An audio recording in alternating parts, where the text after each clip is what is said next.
શહેરના યુવા કાઉન્સિલર શ્રીરંગ રાજેશ આયરેની માનવતા સામે આવી. ઇજાગ્રસ્તને પોતે એમ્બ્યુલન્સ ચલાવી હોસ્પિટલ પહોંચાડ્યો. કહેવત છે કે મોરના ઈંડરવાની ચિતરવા ન પડે અને વડ એવા ટેટાને બાપ એવા બેટા તે યુક્તિને સાર્થક કરતા યુવા કાઉન્સિલર શ્રીરંગ આયરે પણ પોતાના પિતાની માફક જ લોકસેવામાં હંમેશા તત્પર જોવા મળે છે.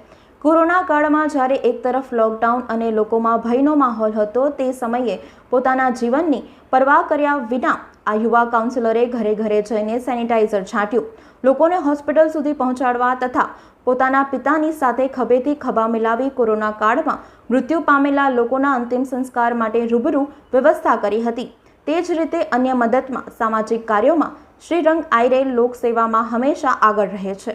ત્યારે રવિવારે શહેરના પશ્ચિમ વિસ્તારના વોર્ડ નંબર 9ના યુવા કાઉન્સિલર શ્રીરંગ રાજેશ આયરેની સરાહનીય કામગીરી વધુ એકવાર જોવા મળી હતી. તેમણે અકસ્માતના સ્થળ પર જઈ પોતે એમ્બ્યુલન્સ ચલાવી ઇજાગ્રસ્તને હોસ્પિટલ સારવાર અર્થે પહોંચાડ્યો હતો.